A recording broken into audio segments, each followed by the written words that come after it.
Welcome to another World of Warcraft Cataclysm beta video. This is Cromar for TGN, and today we're looking at the Death Knight. The Death Knight has had some pretty major changes to their basic functionality, but surprisingly not a lot of changes to their trees, but we'll be getting into that in just a minute here. The first thing you're going to notice is that your runes recharge differently. So what I'm going to do is just run up here and hit some Scourge Strikes on this trainer here, and you can see, watch my Unholy Runes, okay? So I'm going to hit 2 Scourge Strikes, okay? Now, one Unholy Rune is recharging, the other one isn't. Now, is it bugged? No. What's happening now is that instead of having all of your runes recharge at the same time, they recharge one at a time per category. So let's go ahead and add Icy Touch to that. So let's say I do Scourge Strike, Icy Touch, Scourge Strike, Icy Touch. Now what's happened is it's going to recharge one Unholy Rune and one Frost Rune at a time. After those finish, then it'll start doing the next one, and the same goes for blood. So you can have one of each recharging at once. This means you have less runes available less often. This is a change that's meant not to nerf Death Knights, of course. It's just meant to make the rotations easier. It takes a lot of pressure off you. Because you have a lot of time before this on each rune regenerates, there's more of a grace period. Let me make an example. Let's say you're a rogue, right? And you have 100 energy, and you have an ability that takes 50 energy. Okay, once you have 50 energy available, you can use that ability. If you wait until you have 70 energy available, you can still use that ability. And you don't lose anything, because you don't lose that extra 20 energy. The energy will then regenerate to 50, and you can spam it again. Or let's say you wait till it gets up to about 95. Then you can pretty much spam it twice in a row, and you've actually lost no DPS. That's the way this works here. Think of this as 3 energy bars. Blood Rune, think of it as your Blood Bar, your Frost, and your Unholy. And think of this as 100 energy per bar, and each rune uses 50 energy. If you visualize it like that, it actually makes it a lot easier to understand what's happening and why they did it. It's actually a pretty ingenious change. I think it's great, and I'm really glad they did it. In addition to that, the runes also regenerate faster based on your haste rating. So you can actually stack haste and get more out of your runes. That's really cool. It just makes haste a much more useful stat. It's pretty much like one of the first stats you want to get after you max your hit cap. Now, your trees here have been changed. Before, you could technically spec tanking or DPS in any tree, but it was never really balanced right. And a Ghost Crawler admitted a while back that it wasn't working out. So they've changed it now so that blood is the sole tanking tree. It's no longer a DPS tree. Frost and Unholy are DPS only, and they do DPS in a different style. The developers are trying to create a very different style that's almost like playing 2 different classes out of these 2 trees. And I think they've succeeded to a degree. I'm really happy with the way Unholy is, and I will be showing you that in a minute. Before I want to get to that, I want to go to some of the changes that have been made to these abilities. The first thing you'll notice is that Obliterate no longer burns off the diseases on your target. Remember, that used to be a talent. I think it was in Frost, but you don't have to get that talent anymore. So you can have that as Unholy or Blood, although you're not going to be using Obliterate as Unholy anymore. The other thing that is going to be changed here is that Pestilence is going to be nerfed, so that when you use Pestilence to spread diseases, the diseases are half as strong. But then there's a talent in Unholy to restore it to normal. So that means it's essentially a nerf for Frost and Blood to your Pestilence ability. And notice where this is, Contagion. It's low enough in the tree, or high enough in the tree rather, that neither of these can get it as a sub-spec. So this is unique to Unholy. The next change is to Rune Strike. This isn't shown on the tooltip because this hasn't actually been implemented yet. This is actually coming from Ghost Crawler. He had a post recently that Rune Strike will now stay active all the time when you're in Blood Presence. So this, I can't demonstrate this for this video, but you will see it in the future pretty shortly. And if you keep up on patch notes, I'm sure you'll see it in there. But he said that that's for sure a change, and there's no cooldown or anything. So that makes Rune Strike your de facto your dump of runic power no matter what.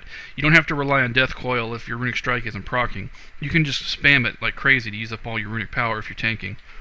So that's a pretty cool change. I mean, I definitely approve of that. Death and Decay has had a pretty cool change to it too. It only uses up 1 Unholy Rune, so it's just a little bit easier to use. That's always nice. Chains of Ice has been simplified. It's now just a standard slow. It no longer has the effect of causing the target to stop in place and then slowly speed up. It's just a plain old snare with an 8-second duration. And the last ability change I'm going to talk about right now is Blood Plague and Frost Fever. I've had the durations increased to 21 seconds. Now, on my tooltip it does say 33 seconds, but that's because I have it further improved by a talent, which I'll be showing you in a few minutes. Okay, on to the brand new abilities. There's one really cool ability, which you're going to see and just be awed by. I think it's a really amazing ability. It's called Festering Strike, if I can remember what tree it's in.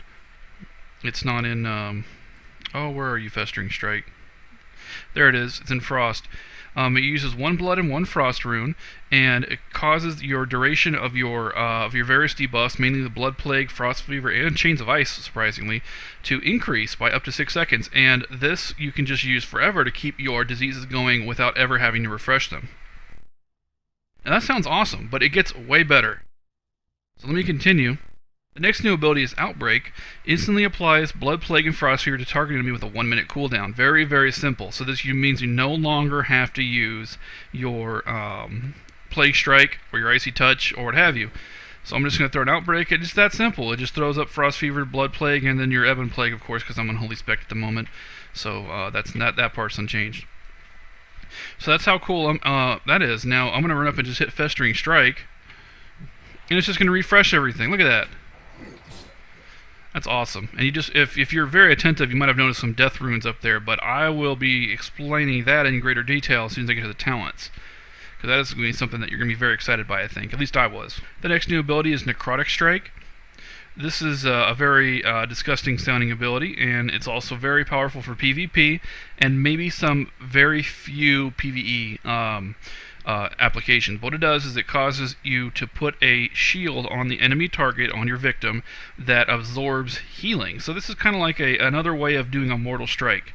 And I can't tell you if it stacks with Mortal Strike or not. That's be something that have to be tested in the future, but this is really awesome. I mean, you know, it's great for PvP, and in some PvE situations, like when you know the healer is going to get a heal off and you can't stop it, and you just want to take the edge off it or something, and you can use that probably for grinding too. I mean, this is just really cool, and you should always keep it on your bar and keep it ready to go, because you'll never know when something's going to get a heal and you want to necrotic it first. So I really like this. It only costs 1 unholy. The other benefit to it is that it casts Curse of Tongues on the target. Increases target cast time, so that's really cool too. So you don't even need to use it just for healing. You can use it for anything else too. I don't know if this works for bosses, but that's something I can't wait to test. The last new ability is Dark Simulacrum. This is really confusing, so I want to explain this here. Puts a debuff on the enemy that lasts 8 seconds, and when the enemy next spends mana on a single target spell, the Death Knight unleashes an exact duplicate of that spell, and yeah, that's just as cool as it sounds. So we're going to see a little demo here of what that looks like. Now I'm going to have my mage friend hurl a fireball at me as soon as I put a Dark Simulacrum on him. So I'm going to get the 20 runic power you need, and then I'm going to cast the debuff. It has an 8-second duration. So as long as I cast within 8 seconds, then they hit him with a fireball. Now notice that the fireball actually did damage me and has changed my icon from Dark Simulacrum into Fireball. So you have to manually recast it. It doesn't just do it automatically like a Lightning Overload or something.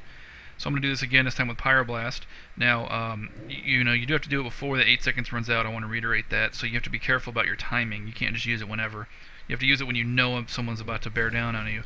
And this Pyroblast again, same deal. It's going to hit me and still do the damage, but my icon has changed into Dark Simulacrum. So I just recast Dark Simulacrum and it'll send out that Pyroblast. This works for any single target spell. Incredibly, it even works for Polymorph, as you'll see here in a second. Again, watch the icon in the bottom left under number 2, change it to Polymorph. So as soon as the poly runs out, now by the way, you do have 20 seconds to spend your free spell. So I'm going to just run up and poly the mage. Now it's going to break early because of Frost Fever, but I did check and it does give you the full duration on the Polymorph. It does not give you a nerfed one. I just want to clear that up in case it looked like it did. Okay, this is one of the talents. I'm going to start with Unholy and show you some of the stuff that it gives you for free. Obviously, it's a lot of stuff. Master of Ghouls you get for free. You don't have to spec in it. Just as soon as you grab Unholy, you get it automatically. You got this new one, Unholy Might, which just gives you a strength bonus, which sounds odd if you think this is a caster tree, but it's not at all. It's definitely a heavy melee tree. It pretty much takes the diseases and the ghouls from that you know, and adds all the melee damage of blood to it. That's pretty much what it is. Reaping, this is the really good one here. This is really awesome. Now, this used to be a talent, of course, and what it did before was it worked with Bloodstrike or Pestilence to generate death runes. Now, it also works with Festering Strike, the new ability. Remember, you're going to use Festering Strike to keep your diseases going already. So now that just adds more to it.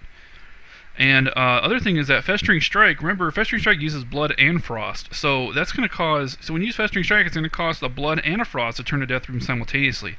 So each Festering generates 2 death runes and refreshes your diseases. I mean, that is just awesome. I absolutely love it. This mastery here is pretty worthless. It just increases the damage done by your diseases, but it's not by enough, and your diseases are not that a large part of it's like 20% of your damage, so surprisingly. I know you'd expect the diseases to be much bigger, but that's just the way it is. So what I'm going to do here is start attacking. Now I've got no runic power or anything going, so what I'm going to do is open with Outbreak, okay? And put my diseases on here, then I'm going to hit 2 Festering Strikes. Now my duration on my Blood Plague is like 44 seconds now, okay? And I've got all these death runes, so I'm just going to start spamming Scourge Strike until I fill up my runic power. Or close to it. And now I'm going to start using my Death Coil. So this is just Scourge Strike, Death Coil. It's not a rotation anymore, it's a priority system. You cast Death Coil when it's up, you cast Scourge Strike when it's up, and when neither of them are up, you cast Festering Strike. Festering Strike will allow your diseases to last for at least a minute, but probably a lot more, depending on how much you use it. If you use Festering Strike enough, you can make them last forever, but you don't want to use it that much because it does use up a lot of runes. You just want to use it to generate your death runes and have the diseases be a bonus. Now, all I've been doing is mashing these 3 buttons. I've been ignoring my other abilities like Dark Transformation, which I will show you in a minute because it's really cool, and a bunch of other stuff I've been ignoring, like my cooldowns and whatnot. But what's happened now is my diseases are about to run out, but my Outbreak is back, so I'm just going to Outbreak them. And there you go, got my diseases back. Okay. So that's the rotation for Unholy. It's really cool. I really like it. Okay, so let's move on to talents here. I did mention Contagion earlier. It's makes your Pestilence stronger. Epidemic is seriously buffed. I wanted to just mention it because it's so important to that whole rotation we were going over a minute ago, and it's so shallow in the tree that you need to get this with every spec. You should always have this talent, because I think it's, 6 seconds on live, and now it's 12? Pretty huge. And Virulence, of course, gives you spell hit, which you have to have for bosses. That's very important. Most of these talents up here are inconsequential. There is a buff to your Death Coil, which you want, 15%. Okay, Runic Corruption reduces the cost of your Death Coil by 6, so you're already taking it just from that. And it causes your Runic Empowerment ability to no longer refresh a depleted rune, but instead to increase your rune regeneration rate by 50% for 3 seconds. It's actually by 100% with 2 points. So what that does is it gives you more runes that way. And Unholy is all about faster rune regeneration, so that makes sense. Unholy Frenzy. Alright, Unholy Frenzy. Now, if this looks familiar, it's a 30-second buff, 3-minute cooldown, increases haste by 20%. It looks an awful lot like Hysteria from Blood. Well, Hysteria's gone. It's now moved over and been renamed to Unholy Frenzy. And it does haste instead of physical damage. Because that physical damage wasn't very useful for like Enhancement Shamans or Ret Paladins or what have you. So it's been changed to something that's a little more palatable to physical damage dealers. Okay, Shadow Infusion and Dark Transformation I want to go over next, because these are some of the more exciting talents if you are a fan of pets. When you cast Death Coil, you empower your ghoul, increasing damage by 10%, and stack it 5 times, so by 50%. Once you stack it up, you can cast Dark Transformation, which consumes all 5 charges and turns it into a big, powerful monstrosity, which gives it double damage, and it makes Claw do extra damage and some other stuff. So this is really good, and you're going to use it all the time. Magic Suppression. Notice the last line of this. Causes damage absorbed by Anti-Magic Shell to energize the Death Knight with runic power. Now you're probably thinking, well, wait a minute, that's what it did before. Well, there's been a change to Anti-Magic Shell. First of all, it's free, it no longer costs runic power, and second, it no longer absorbs that no longer gives you the extra damage by absorbing spell damage, or no longer gives you the runic power, rather. You have to spec in that to get that ability back. So Frost and Blood essentially are nerfed in terms of their anti-magic shield. So that's something for Unholy. Sudden Doom, you might remember that used to be in Blood. It's been part of the whole shuffling thing. Sudden Doom has been moved over from Blood, and it works off of auto attacks instead of off of Blood Strike or whatever it used to work off of, Pestilence or something like that. So let's see that Dark Transformation in action.